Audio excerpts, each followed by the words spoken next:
Good morning, good afternoon, and good evening. My name is Vante, and welcome back to another episode of The Good, the Bad, and the Films. And today, I have something a little more different because we are now. Last week I already did an episode about like a review of Dune. I was gonna do Dune 2 today because I just saw it like last week. Spoiler, it was freaking amazing. But I figured that because the last episode where we discussed like unpopular opinions and stuff like that, I found it really enjoyable, not only to film and to record, but like to write as well. And so I'm doing something a little bit similar to that today, just because it's good to change it up in a while. And next week, 100%, we will return to Dune 2. So today we are going to talk about the trope, the infamous trope of the final girls and the final boys. More specifically, where are the final boys in horror movies and the horror genre in general? Before we get into that, if you guys are interested in listening back to previous episode, check out our Instagram, The Good, the Bad, and the Films, because we have uploaded the past episodes on Spotify. And so if that's what you're interested in, I highly recommend you to do so. Let's get into it. So, I have a little question for you before we start. When was the last time that you went to the theaters, you sit down to enjoy a horror movie and saw a man crying and begging for his life in that film? Don't worry, because I'll wait. You can't answer that, don't worry, because I can't too. That is the entire purpose of this episode, because we see so many final girls in horror movies. It's like one of the most iconic trope, right? When we talk about slasher, when we talk about horror movies, literally one of the tropes that will came up would be the final girls because it's so prominent back then and still now. And so it really got me thinking, okay, but what about his counterpart? Where are all of the final boys? Where are the final men? So that is what we're gonna discuss today. To properly, like discuss in depth about this, it's really important to like discuss some of the terminology that we're gonna use throughout this episode. So, what exactly are the final girls or, the final girls trope? I feel like even if you're not a fan of horror movies, you have seen these trope before. But going back to the definition, scholar Alyssa Pellis has a pretty concise characterization of the final girls trope is the quote lone female character in a slasher movie who manages to survive the systematic slaughter of the more dizzy and voluptuous young things. The original, like the origin of the term itself, was coined by film expertise Carol J. Clover in her book Men, Women, and Chainsaw Gender in the Modern Horror Film to refer to the last girl standing at the end of the horror movie, especially in a slasher. Now, it's very important that we understand that the final girls, that term came from slasher, but personally for me, I would like to expand that trope beyond just being slasher, because now we see final girls in more than, obviously slasher. We see it more in psychology horror, we see it thriller horror, like for example Barbarian. It's not a slasher, but we still have a final girl. Though it is rooted in slasher, shows that the arc of the final girls is well introduced and greatly expanded in the 70s and the 80s, more specifically from the 1978 to 1984. Now, this is considered as the golden age of this subgenre, the golden age of slasher. Many people believe that. And so it's confident to say that the final girls trope is mass produced in this time, because all of the greatest final girls or films that contain final girls came from this specific point of time. For example, we got Sidney Prescott from Scream, we got Ellen Ripley from Alien, Laurie Strode. Halloween, etc., etc. But then, come to think of it, okay, yeah, final girls, great, nothing wrong with that. But where are the men? Where are the final boys or the final men? Because it's pretty weird how final girls are so mass produced, but no one actually like stop for a second and, hey guys, why don't we have a male survivors in any of these movies? Like, like if they look back and they're like, oh yeah, that's a lot of girls, and nothing wrong with that, but at the same time, it's so clear that filmmakers back then are more comfortable in including more final girls for the sole purpose of that they are more comfortable putting women and female characters through all of that agony, all of that pain, all of that suffering more than they do to men. Because, okay, think about it. If you look back, I dare you to give me an example of a final girl that has not gone through so much trauma, both physical and mental traumas, to become a final girl, to become the sole survivors. I'll wait. Because, yeah, it's very cool that a lot of the female characters are the only ones survive, but at the same time, they have been through so much. They have literally tortured throughout their entire movie in order to get the title of, the final girls. But why aren't men being set in that position? So, speaking of women as victims, let's talk about it. Now, it might be counterintuitive to talk about victims when the topic is clearly about the ones that survives it all and thus become like the heroes in their story. But remember, like I said, dead or alive, all characters in horror films have suffered more than enough to consider as victims. Now, even their mere existence in a fictional universe with a threatening antagonist already paints them as the victims of, as a possible victim of whoever it is that are chasing them or poses a threat to them. I mean, like it's final girls are cool and all, but did you know that majority, if not all of them, are actually written as the virgins? And what's even more surprising is that the women who were killed are implied as whores. I guess that you already know where I'm going with this. The innocent and the pure get to live, but then the sexually active and the quote unquote dirty is punished.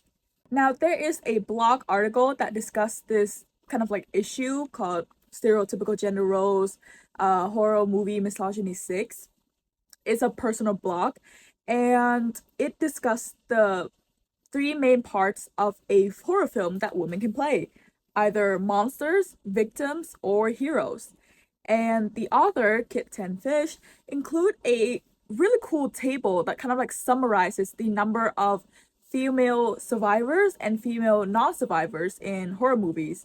And what's even more peculiar is that the number of female survivors who are not dressed inappropriately, who are not sexually active, are much higher than those of female non-survivors.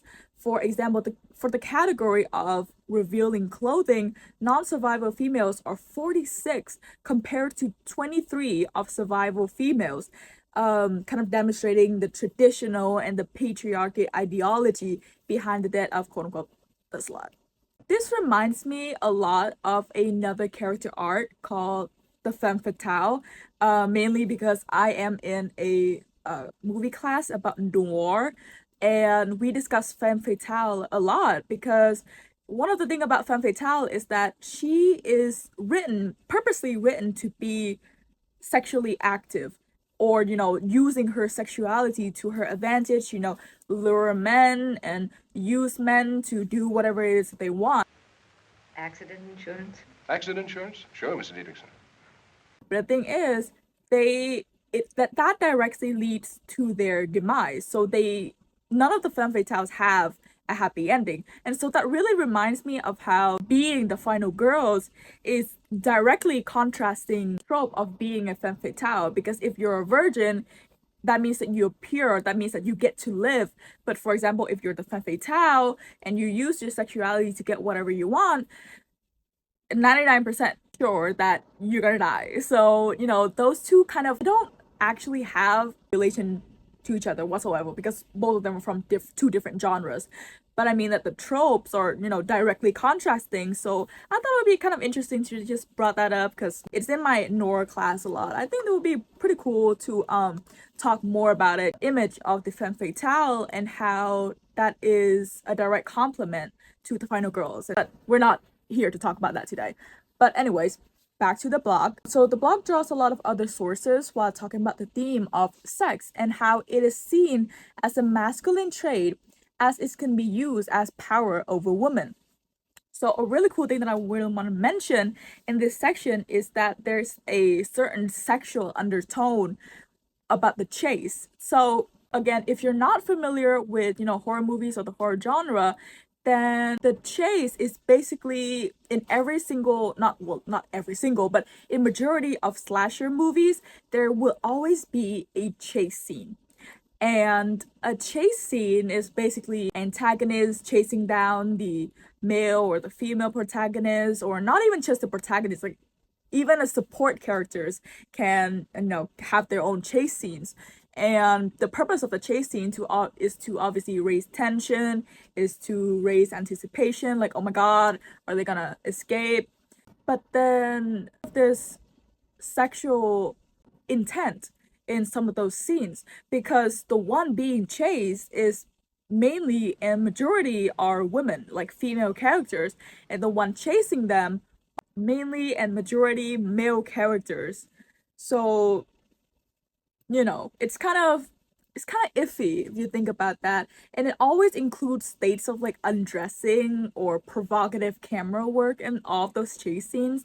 I'm not sure if you guys remember that one scene from Scary Movie where I this is such an iconic scene. I feel like a lot of people are gonna know this, but it's when Ghostface chased down Drew, and when he stabs her, he pulls a knife out, and it's a breast implant, literally a breast implant on his knife.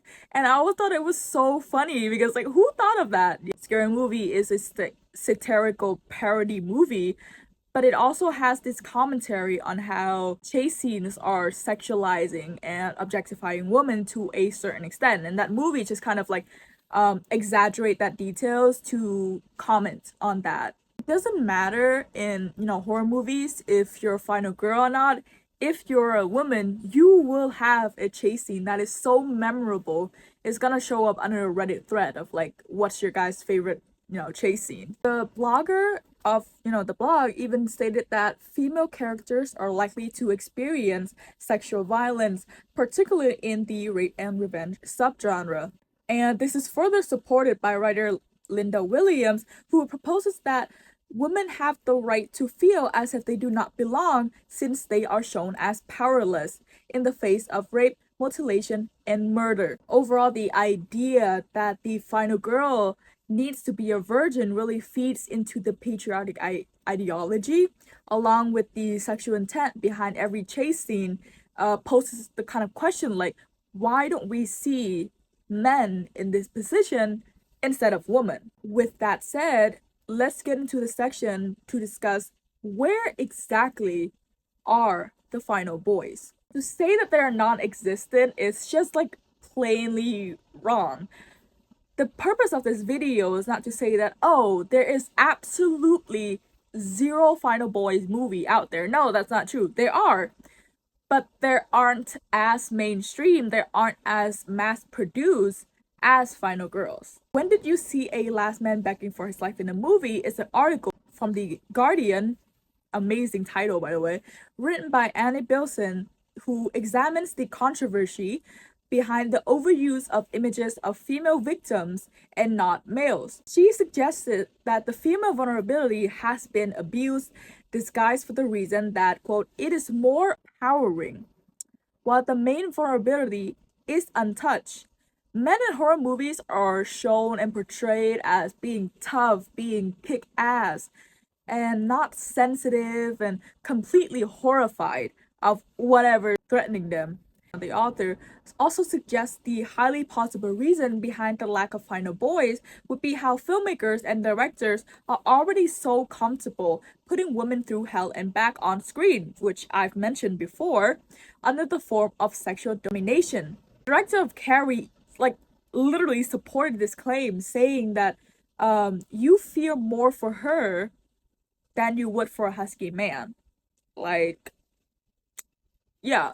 Bilson made many criticisms to point out the hypocrisy of horror filmmakers, a field that is predominantly male dominated, who refuse to put characters of their own gender through the dangers that poses to female characters. Now, she also expressed how beneficial it would be to showcase more of men's fear and vulnerability, as it would be just as healthy as feminism and liberating men from restrictive and traditional notions. But let's look at some of the examples in movies that include final boys. Now, Hostel in 2005, made in 2005, was a box office hit when it was first released, not because it has a rare final male survivor, but because it was, quote, a torture porn heaven.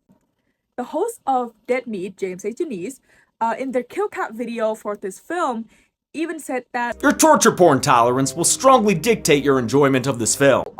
There's nothing wrong with, a gory film. It's not for everybody, of course, but with this character trope, the final boys being so scarred and being so rarely made, it feels very exploitive. The final male character was so, kind of in a way obnoxious. He was written to be hated. And then the rest of the movie, you just torture him.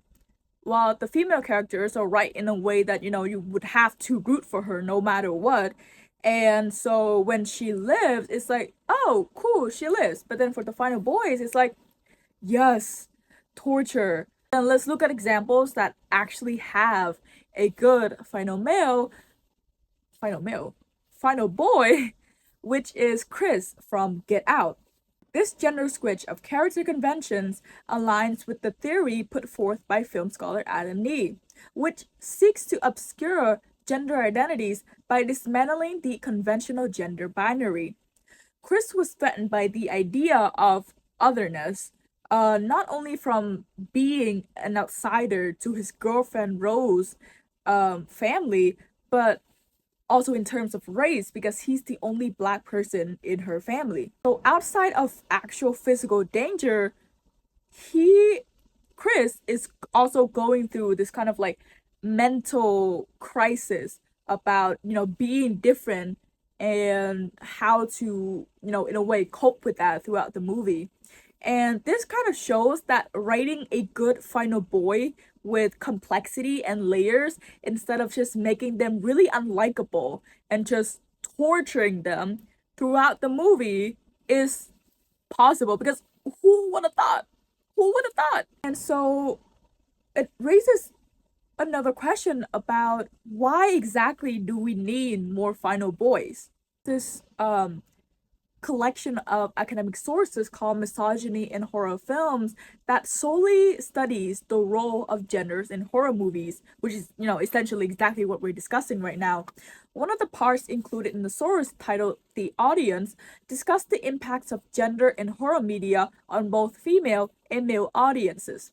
For the male audience, it's suggested by scholar Gwendolyn Foster in the review of Carol J. Clover's, Men, Women, and Chainsaws, Gender in the Modern Horror Films, that male characters in slasher movies are frequently eliminated quickly and simply, which makes the audience sympathize with the strong female character who is left to kill the monster.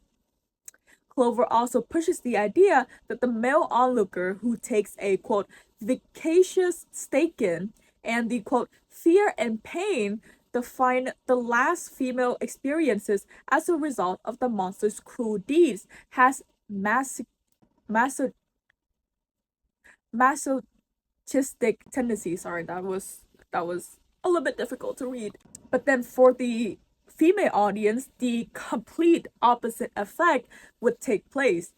Rather than being inspired by the female's character, like I mentioned before, scholar Linda Williams proposed that, quote, women have the right to feel as if they do not belong, since they are shown as powerless in the face of rape, mutilation, and murder. Now, I mentioned this before, but it's really good to circle it back again, because not only was this is a really good quote and a good support to show that, hey, final girls aren't as empowering as the filmmakers would want us to view it as.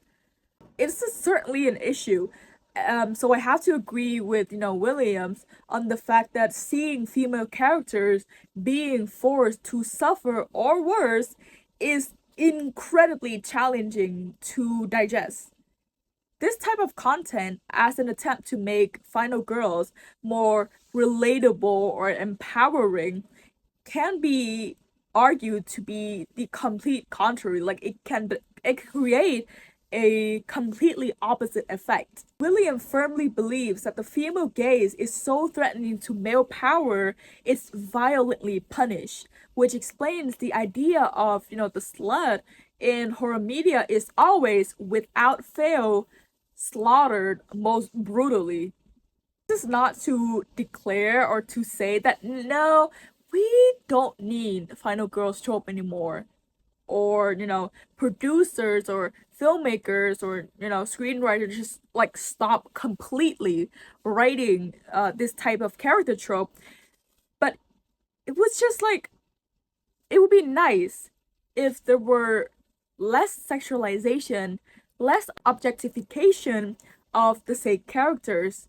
They do not need to be chased down. They do not need to be traumatized. They do not need to go through all of that trauma that is worth 10 lifetimes worth, of trauma to be considered as empowering. They just need to be written carefully and better. To mention being more inclusive with the final boys is incredibly beneficial because, as I mentioned earlier, author Bilson discussed how healthy it is would be to exhibit more of men's vulnerability and fear, saying that this would be just as useful as feminism and freeing men from limiting and conventional ideas.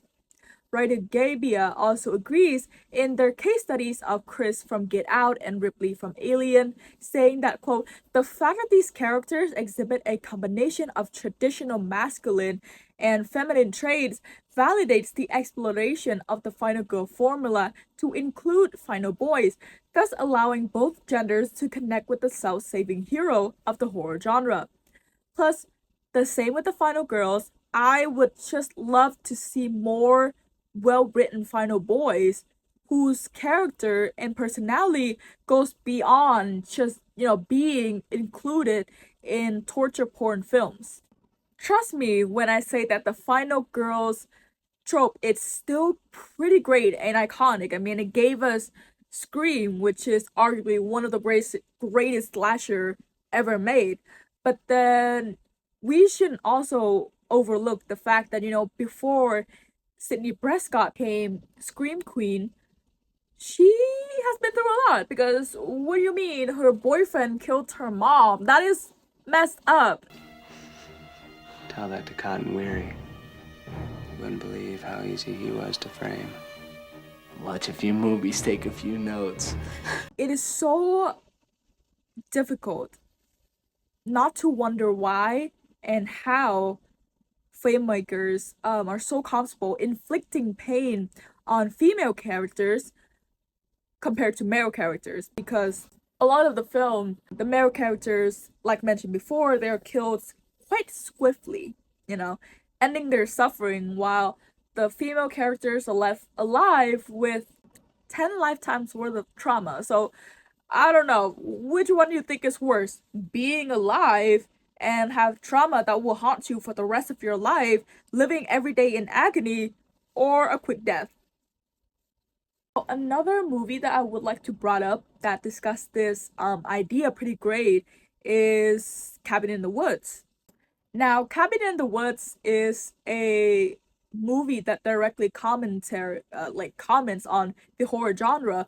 I should have brought this up during the section about women as victims, but the idea behind Cabin in the Woods is that there are, in every single horror movie, there are 5 different character tropes. The jock, or the athlete, the scholar, the fool, and the other two, you guessed it, the virgin and the slut. It's a pretty funny, but again, it's also pretty true.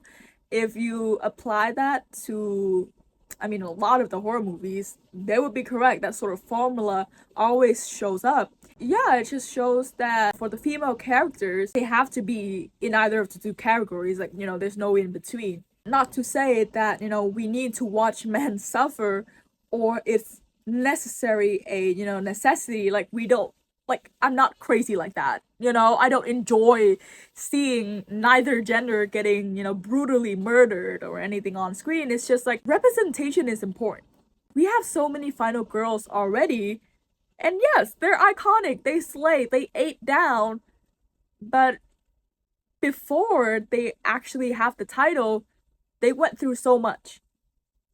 And what about the men? What about the male characters that could potentially be in that position? It's so important for the male audience to see characters of their own gender in that position of the final girls, crying, breaking down, screaming, and saying, "Oh, showing emotion is normal and acceptable." Especially, again, when you're in a horror movie, there is no way you're gonna be able to look in the camera super cool, smug, like look smacking and mewing and be like, "Yeah, I am a tough man, I'm not gonna cry even though my death is near." That's not really realistic. I mean, sure, some people might do that, but that shouldn't be the case for everybody. Really important to kind of normalize male vulnerability, and I feel like this conversation has been made so much time in the past before, but even now, like, we haven't moved past that point that far. Yes, sure, we had that conversation in the past about how it's men should normalize crying, but then now, because no man in horror movies are crying, it says to the audience that, yeah, you shouldn't cry. Crying's for the weak. Why are you crying? If Jason is there with a knife in your neck, why are you crying? It's really not crazy to be scared. Crazy take, I know. But yeah, male characters don't have to be tough all the time. Just like female characters don't always have to be terrorized. Terrorized. Conclusion, write final boys more and write final girls better, because we need the representation of how men can be vulnerable, and we need representation of women not being sexualized or objectified in a movie that is going to make them a hero, because it's very contradicting. I feel like not a lot of people are talking about this, because here's a little bit insight to, some of the like my writing for the episode. That, for example, for this episode, I had to do, obviously research and quoting and everything like that. And the mere fact that when I search up Final Girls, literally immediately hundreds of sources appeared, and I'm like, oh, cool. But when I search up Final Boys, all of them are top 10 Final Boys Reddit threads and not actual academic resources compared to that of the Final Girls. And the simplest thing like that can really contribute to this kind of conversation of how there's such a lack of Final Boys, not only through portrayals in films, but also by the fact that not a lot of scholars are studying this right now. I mean, maybe they are and they haven't published. I have no idea. There's a lot of scholars in this world, but I mean that for the ones that, the sources that are available, if you compare those two, it's almost like clear which trope people are more interested in. Again, nothing wrong with putting more emphasis on the final girls, especially when we're talking about the exploitation of female characters. But then why aren't we paying that much of attention to, final boys? It's like saying that, oh, who cares if a man survives a horror movie? It would be really cool if we more attention and discussion about, the final boys as much as there is on finals girls, because like I said, it's really important for, to have them portrayed and have that as a reflection and representation for male audiences. I mean, even with the portrayal of the final girls, it's always women that has to be put through this sort of both psychological and physical impact. And men, they just have a quick death like that. Yeah,